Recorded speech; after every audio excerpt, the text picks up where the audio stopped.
I'm Lourdes Dolores. I am so honored to be back at Lambda. Lambda was an amazing experience 2 years ago, a life-changing experience.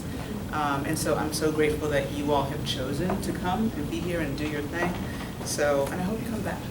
All right, so I'm going to read the prologue from a memoir that I'm working on. It's about my relationship with my mother. It starts with her death, and it then goes through the evolution of our relationship from her beginning and ends with her death. Okay, so you're reading the prologue, or you're getting the prologue. Yeah. Good. Vertical challenge, sorry. It's my mother's fault. When my mother suddenly died 5 years ago, I wasn't allowed to take any time off from work. And since my parents weren't married, I was the only person in our family who could handle my mother's affairs.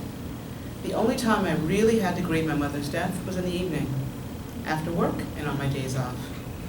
While my girlfriend SJ was doting and supportive, we didn't live together at the time. So I would drag myself home from work after buying myself a bottle of rum, wine, Fireball, Cava, or port from the bougie liquor store a block and a half away from my apartment, change into something a little more comfortable, or play clothes as my mom used to call them, and sit in my sagging, old-school, 14-year-old recliner and sip or gulp on especially difficult days, whatever was in the bottle I bought from that shishi store I just mentioned. SJ knew that I drank, but she had no idea how much I drank, even though we talked and or texted every day. For the first 6 months after my mother died, I told no one that I quickly graduated to drinking almost daily, except SJ. She was there when I experienced delirium tremens and blacked out at one of her comrades' houses on one January night because I drank so much before, during, and after dinner. Of course, I don't remember all the details. But SJ was also there when I drank so much one Saturday afternoon in August that I projectile vomited in a couple of rooms and almost blacked out. I drank because I thought the only way I would survive mourning my mother was by dampening my pain with alcohol. I drank because I thought the only way I would survive mourning my mother was by dampening my pain with alcohol. I didn't have or demand the time to grieve the way I wanted, or for the amount of time that I needed. And I had no idea how long I would need to, but I wanted the freedom to wail aloud or be silent in my apartment, write in my journal, listen to my mother's favorite music, watch television shows that my mother liked, which was almost all of them, and talk aloud to her spirit if I was so moved. Since I was consciously being the quintessential strong black woman, you know the type, and couldn't grieve the way human beings needed to, I drank to escape the moments when I wanted to just lie on the cool laminated wood floor of my apartment, as anxious and frantic as a turtle trying to right itself. I drank to escape the anguish I felt the mornings I considered jumping onto the subway tracks as my train pulled into the station. I live in Brooklyn, y'all. I drank because I was pissed that I would never get to resolve shit with my mother like white folks on TV did in the 70s when I was a child. I drank because I spent most of my life terrified of her.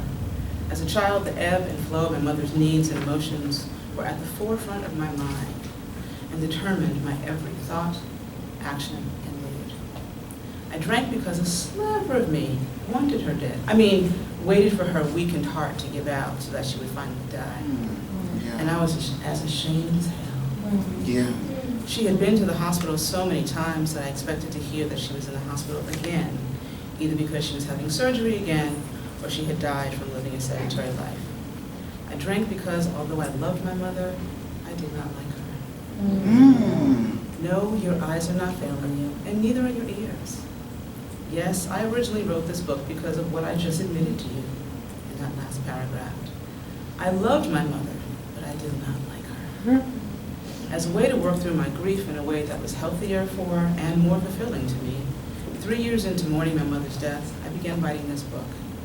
I wrote this book because mixed in with what appeared to be the treatise of my parents' life on the carpeted floor of their apartment was actual information about her life and history and all that she had withheld from me about my origins.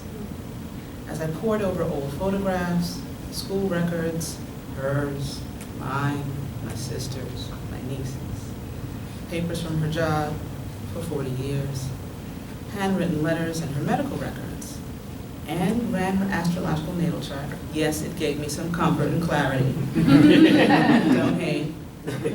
I discovered some things that explained my mother's gruffness and what felt like an almost studied disinterest in my life. Writing about her helped me understand and begin to have compassion for my mother, Dolores Dolores, a woman I vilified for a very long time, and whose love I questioned for most of my life.